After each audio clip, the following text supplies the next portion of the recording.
Dignity justice for human rights foundation અને group દ્વારા ભાભરના મામલતદારને ચાઇનીઝ દોરા અને એલઈડી લાઇટ્સ બંધ કરવા બાબતે એક આવેદનપત્ર આપવામાં આવ્યું.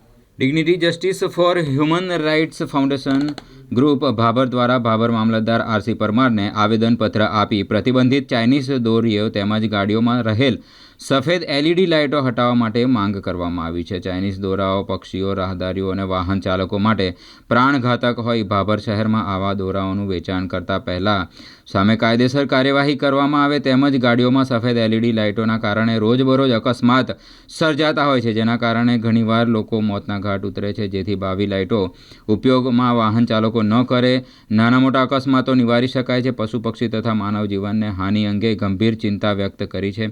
જનહિતમાં તાત્કાલિક પ્રતિબંધ લાદવાની માંગ સાથે મામલતદારને રજૂઆત કરી આવેદનપત્ર આપવામાં આવ્યું હતું. આ કાર્યક્રમ દરમિયાન north zone joint secretary Pravinsinh Rathod, Vav Tharad જિલ્લા ઉપાધ્યક્ષ ભરતસિંહ રાઠોડ, વકીલ નીરુભા રાઠોડ, ગણપતસિંહ રાઠોડ, પત્રકાર કાંતુભા રાઠોડ, રાહુલ પંચાલ, પરેશ ત્રિવેદી, વિશાલ નાઈ, શૈલેષ નાઈ, સંજય રાઠોડ સહિત યુવાનો ઉપસ્થિત રહ્યા હતા.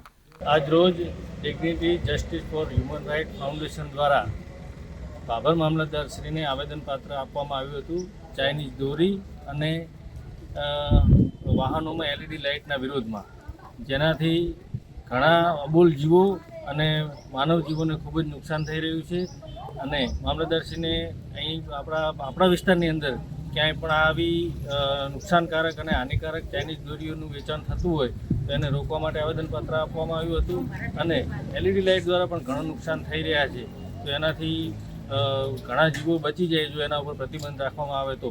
એટલે એના માટે આવેદનપત્ર આપવામાં આવ્યું હતું ભાભર શહેરના અમારા કાર્યકરો દ્વારા.